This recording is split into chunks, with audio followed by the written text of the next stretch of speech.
السلام علیکم، میں ڈاکٹر انیس شفیع، میں کنسلٹنٹ سائیکاٹرسٹ ہوں، اور آج میں جس ٹاپک پہ آپ سے بات کروں گا یہ داخلے کے حوالے سے، یعنی پیشنٹ کو ایڈمٹ کرنا، یعنی کہیں پہ داخل کر کے اس کا علاج کرنا، اس کی ضرورت کے بارے میں ہے۔ بنیادی طور پر آپ کو پتہ ہے کہ نفسیاتی امراض کی مختلف اقسام ہیں، اور اس میں سے جو شدت والے امراض ہیں ان میں سے ایک مرض بائی پولر ڈس آرڈر ہے۔ اور آج میں یہ بات بتاؤں گا کہ bipolar disorder patient کو کب ڈاکٹر کو داخل کرنے کی ضرورت پیش آ سکتی ہے۔ اس میں ایک بات یہ یاد رکھیے گا کہ بائی پولر ڈس آرڈر جیسے کہ نام سے ظاہر ہے، اس میں دو طرح کی مختلف طرح کی علامتیں آ سکتی ہیں۔ کبھی کبھار اس میں تیزی والی علامتیں آ جاتی ہیں مریض میں، جس میں وہ بڑی بڑی باتیں کرنا، بڑے بڑے دعوے کرنا، جسم میں بہت طاقت آ جانا، زیادہ باتیں کرنا، اور طرح سے چیزیں شروع ہو جاتی ہیں۔ تو یہ ایک کیفیت تیزی کی ہوتی ہے، اور ایک کیفیت دوسری ہوتی ہے جو اداسی اور ڈپریشن کی کیفیت ہوتی ہے، جس میں موڈ بندے کا بالکل ڈاؤن ہو جاتا ہے، کسی سے وہ بات نہیں کرتا، کسی سے جو ہے نا وہ تعلق واسطہ نہیں رکھتا، اور بالکل ہی مایوسی کا شکار ہوتا ہے۔ اب ان دونوں کیفیات میں مختلف ایسی کیفیات ہیں جس میں ہمیں مریض کو داخل کرنا پڑتا ہے۔ سب سے پہلے اگر ہم تیزی کی مثال لے لیں، تیزی کے اندر یہ ہوتا ہے کہ ہماری کوشش تو یہی ہوتی ہے کہ ہم مریض کو دوائی سے سٹارٹ لیں، اور دوائی سے ہی بہتری آ جائے تو ہمیں داخل نہ کرنا پڑے۔ لیکن کچھ مریض جن میں تیزی زیادہ ہو جاتی ہے، اور تیزی زیادہ ہونے کی انڈیکیشن یہ ہے کہ نیند بالکل غائب ہے اور دوائی کے باوجود نیند نہیں آ رہی، مریض جو ہے وہ بالکل گھر پہ نہیں بیٹھ رہا، باہر جا رہا ہے، اور اکثر ایسے رسکی کام بھی کرنا شروع کر دیتا ہے جس میں خود اس کو بھی خطرہ ہو سکتا ہے اور دوسروں کو بھی خطرہ ہو سکتا ہے، جیسے رسکی ڈرائیونگ کرنا، یا لوگوں سے خام خواہ جھگڑے وغیرہ کرنا شروع کر دینا۔ اس طرح کی اگر علامات آ رہی ہیں، اس طرح کی اگر علامات آئیں، یا پھر مریض دوائی لینے سے انکار کر دے کہ جی دوائی میں نے لینی نہیں ہے، مجھے ضرورت ہی نہیں دوائی کی، تو اس طرح کی علامات اگر تیزی یعنی مینیا کے اندر آئے تو ہم کہتے ہیں کہ داخل کروانا بہت بہتر ہے، کیونکہ اس کے بہت سارے فائدے ہیں۔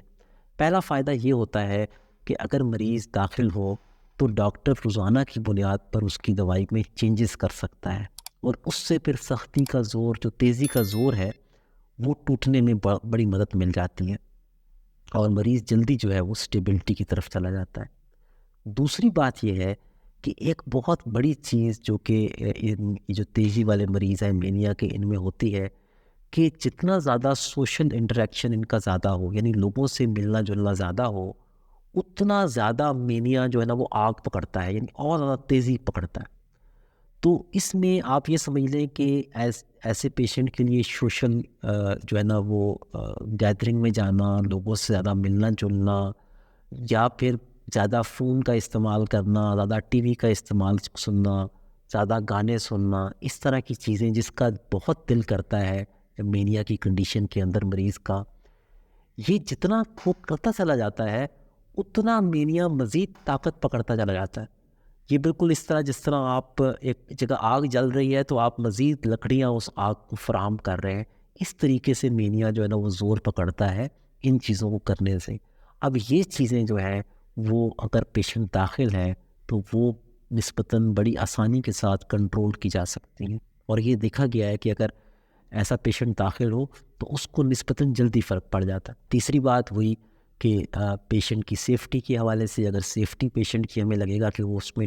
خطرہ ہے، پیشنٹ کی سیفٹی کو یا پیشنٹ سے کسی دوسرے کی سیفٹی کو، جیسے میں نے مثال دی تھی کہ رسکی ڈرائیونگ کر رہا ہے بندہ یا جھگڑے کر رہا ہے،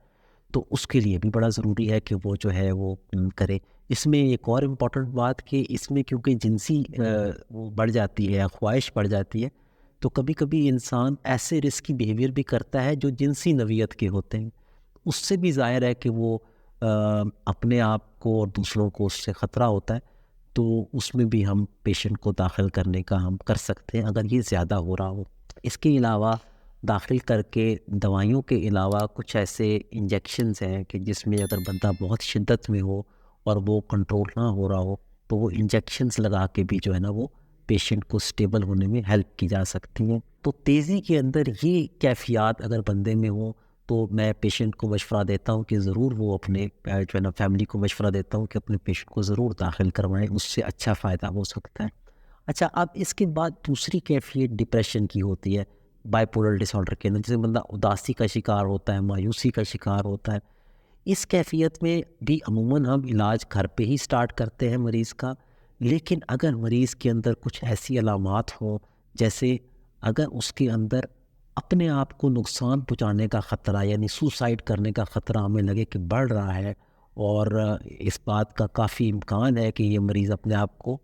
آنے والے کچھ دنوں میں نقصان پہنچا سکتا ہے، اس صورت میں ہم مریض کو داخل کرنے کا مشورہ دیتے ہیں۔ اور دوسرا یہ کہ مریض اگر اتنا شدید ڈپریشن میں ہے کہ بالکل ہی کھانا پینا چھوڑ دیا اس نے، اور کھانا پینا چھوڑنے کی وجہ سے اس کی زندگی کو خطرہ ہے، اس میں بھی ہم داخل کروانے کا جو ہے وہ مشورہ دیتے ہیں۔ کچھ پیشنٹس میں جن میں متعدد دوائیوں سے فرق نہیں پڑ رہا ہوتا، کبھی کبھار ہم ان کو داخل کروا کے اور ان کو علاج جو ہے وہ سٹارٹ کر کے، اور ساتھ بات چیت کا علاج بھی سٹارٹ کر کے، کبھی کبھی اس طریقے سے بھی پیشنٹ کو فائدہ ہو سکتا ہے، تو یہ بھی کچھ پیشنٹس کے لیے کیا جاتا ہے۔ یہ کنڈیشنز ہے۔ ظاہر ہے کہ نفسیاتی امراض بہت سارے ہیں، اور وہ بہت سارے جو مختلف امراض ہیں، میری کوشش ہے کہ ان سب میں یہ ایک ویڈیو ہو، اور مختلف ویڈیوز ہو کہ کب کب مریض کو داخل کروانا چاہیے۔ یہ والی جو میری ویڈیو تھی وہ بائی پولر ڈس آرڈر کے پیشنٹ کے بارے میں تھی۔ تو انشاءاللہ آپ کو ویڈیو اچھی لگے تو مجھے ضرور بتائیے گا، اور مجھے آگاہ کرتے رہیے گا کہ آپ اور کن کن موضوعات کے بارے میں ویڈیو دیکھنا چاہتے ہیں، تاکہ ان کے بارے میں ویڈیو بنا سکوں۔ بہت شکریہ۔